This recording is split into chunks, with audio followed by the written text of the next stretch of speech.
Corazón del Pastor, which is one of the homes or the houses of Niños con Valor. And this is a house for girls between 0 and 18 who have been orphaned or abandoned or who have been removed from their houses because of high-risk situations.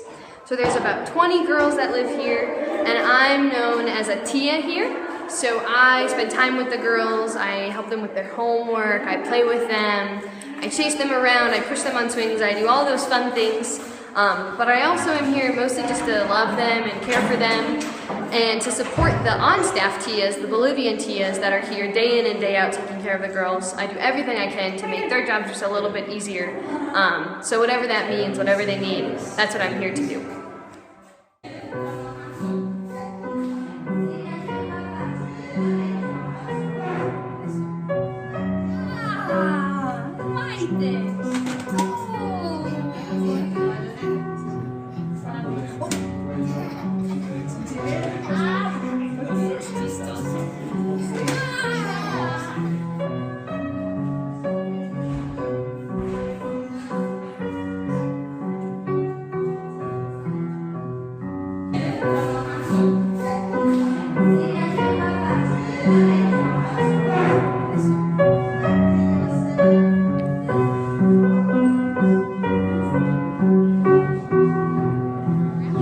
And one of the things that I find most important or most exciting about the program is the emphasis on being and not so much on doing, on getting to know a culture and a people that is so beautiful and can teach me so much about my faith, about God.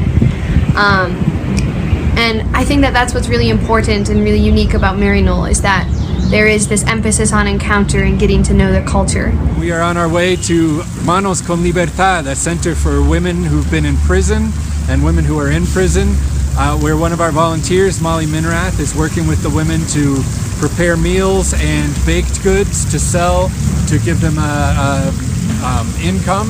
And so we're going to go check that out now.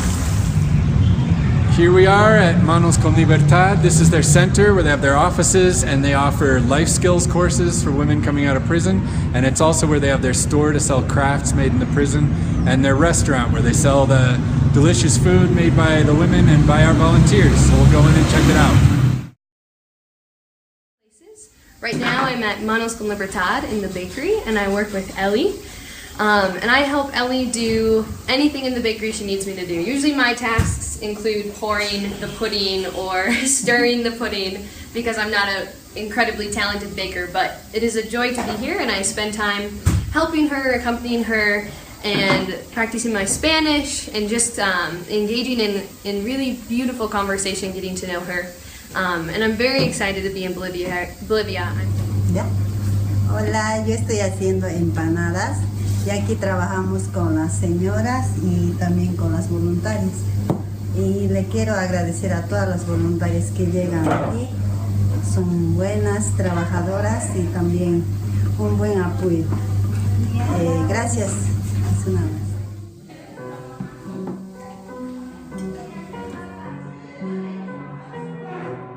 Before I came to Bolivia, I had never stepped foot in a prison before.